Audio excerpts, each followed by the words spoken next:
Hello दोस्तों, आज की इस वीडियो में हम लोग जानेंगे कि हमारी छोटी आंत कैसे काम करती है। तो चलिए स्टार्ट करते हैं। दोस्तों, हमारे स्मॉल इंटेस्टाइन की लंबाई लगभग 22 से 24 फुट तक होती है।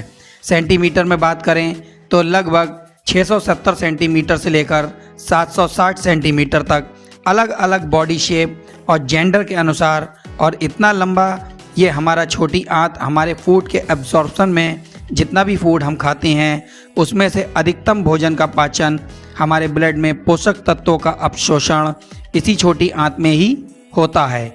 यह छोटी आंत हमारे स्टमक के एंड पर मौजूद पाइलोरिक स्फिंक्टर से शुरू होकर हमारे छोटी आंत और बड़ी आंत के बीच में मौजूद इलियोसेकल वॉल पर जाकर ख़त्म होता है। हमारा ये स्मॉल इंटेस्टाइन और इसके इनर लाइनिंग पर ऐसे ऐसे सेल्स हैं जो भोजन के पाचन में तो मदद करते ही हैं, साथ ही साथ इसके इनर लाइनिंग को बचाने के लिए और भी कई जूसेस को रिलीज़ करते हैं। चलिए जानते हैं इसके बारे थोड़ा डिटेल में। तो देखिए, ये जो छोटी आंत होती है इसे अध्ययन करने के लिए 3 भागों में बांट दिया गया है। इसका पहला पार्ट होता है डियोडेनम, दूसरा पार्ट होता है जेजुनम, तीसरा पार्ट होता है इलियम। देखिए, जहाँ हमारा स्टमक एंड होता है, इस पाइलोरिक स्फिंक्टर से ठीक इसी स्टमक का कॉन्टिन्यूएशन आगे हमारी छोटी आंत का डियोडेनम कहलाता है, जो कि लगभग 25 से 30 सेंटीमीटर लंबा होता है और इसी डियोडेनम में ही आकर जुड़ जाता है हमारे पैनक्रियास और लीवर से आने वाली डक्ट, जिसे है हेपेटोक्रेटिक डक्ट कहते हैं, जहां से बाइल जूस और पैनक्रेटिक जूस हमारे इस डियोडेनम में आकर हमारे भोजन से मिलता है। दरअसल हमारे लीवर और पैनक्रियास से आने वाला डक्ट दोनों ही कंबाइन होकर एक सिंगल डक्ट बना लेता है, जैसे आप सभी वीडियो में देख पा रहे हैं। ये बाइल जूस क्या करता है, ये फैट को फैटी एसिड में तोड़ता है, और ये पैनक्रेटिक जूस एक एल्कलाइन जूस होता है जो कि फैट, शुगर और स्टार्च को ब्रेक डाउन करता है। उसके बाद हमारे छोटी आंत का दूसरा पार्ट शुरू होता है, जिसे जेजुनम कहते हैं। देखिए, हमारे डियोडेनम और जेजुनम के बीच में ये एक लिगामेंट होता है। ये लिगामेंट ही जेजुनम और डियोडेनम को सेपरेट करता है, और इस जेजुनम शब्द का मतलब होता है एम्प्टी, जो कि एक ग्रीक वर्ड है। दरअसल जब भी कोई व्यक्ति मृत होता है तो मरने के बाद हर एक व्यक्ति का जेजुनम हमेशा खाली ही मिलता है, इसीलिए इसे एम्प्टी यानी जेजुनम का नाम दिया गया है। इस जेजुनम की लंबाई लगभग 250 सेंटीमीटर से 300 सेंटीमीटर तक हो सकती है। देखिए, इसके बाद आता है छोटी आंत का सबसे आखिरी हिस्सा, जिसे इलियम कहते हैं। यह लगभग 350 से 400 सेंटीमीटर तक बड़ा होता है, और यहाँ पर बड़ी आंत के जंक्शन पर, जहाँ पर इलियोसेकल बॉल्व होता है, वहाँ पर ख़त्म होता है।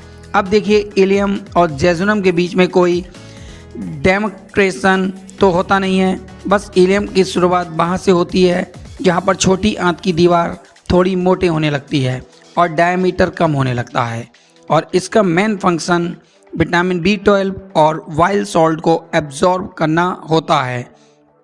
अब देखिए, हम ये जानते हैं कि हमारे छोटी आंत के कितने भाग होते हैं। एक बार ये जान लेते हैं कि हमारे छोटी आंत किन किन लेयर से मिलकर बनी हुई होती है, यानी इसके टिश्यू लेयर के बारे में, हिस्टोलॉजी के बारे में। तो देखिए, सबसे भारी वाली लेयर हमारी छोटी आंत की सिरोसा की होती है, जो कि हमारी छोटी आंत को फ्रिक्शन से बचाती है। फिर जब हम इस लेयर के अंदर जाते हैं तो हम अपने स्मॉल इंटेस्टाइन के मस्कुलर लेयर को पाते हैं, जो कि 2 भागों में बटा रहता है। सबसे अंदरूनी वाली मसल्स की लेयर सर्कुलर मसल की लेयर होती है, और इसके ऊपर लॉन्गिट्यूडनल मसल की लेयर होती है।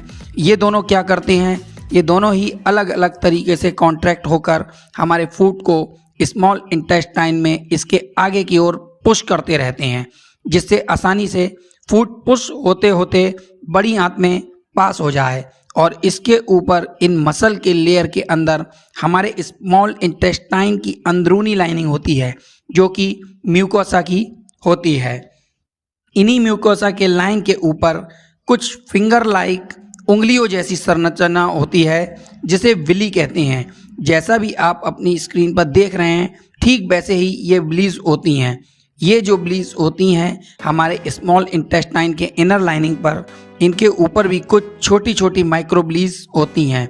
जब हम इन ब्लीज को जूम करके देखेंगे तो हम इन्हीं ब्लीज के ऊपर इन माइक्रो ब्लीज को भी देखेंगे। यह है वो माइक्रो ब्लीज और इन्हीं ब्लीज के बीच में ये गड्ढा सा आप जो देख रहे हैं इन्हें कहते हैं क्रिप्ट्स। देखिए ये जो क्रिप्ट्स हैं इनके अंदर हमारे पाचन के लिए महत्वपूर्ण एंजाइम को रिलीज़ करने वाले इंटेस्टाइनल ग्लैंड पाए जाते हैं। ये सेल्स ही काम के फ्लूइड रिलीज करते हैं। इस क्रिप्ट्स में पाया जाता है हमारा पेनेट सेल। ये क्या करता है, हमारे पेट में आने वाले किसी भी बैक्टीरिया और वायरस को मारने के लिए एंटी माइक्रोबायल फ्लूइड रिलीज करता है और स्मॉल इंटेस्टाइन के स्टेम सेल को प्रोटेक्ट भी करता है, जो कि हमारे स्मॉल इंटेस्टाइन में सेल्स को बढ़ाते रहते हैं। हमारे स्मॉल इंटेस्टाइन का एक और सेल एंडोक्राइन सेल भी पाया जाता है, जिसमें कई प्रकार के सेल होते हैं जिससे कई प्रकार के हार्मोन और एंजाइम रिलीज होते हैं। जैसे इस एंडोक्राइन सेल में एक सेल है आई सेल, जो कोलेसाइटोकिनिन के नाम से हार्मोन को रिलीज करता है, जो गॉल ब्लैडर और पैनक्रियास को स्टिमुलेट करता है पैनक्रियाटिक जूस और बाइल जूस रिलीज करने के लिए।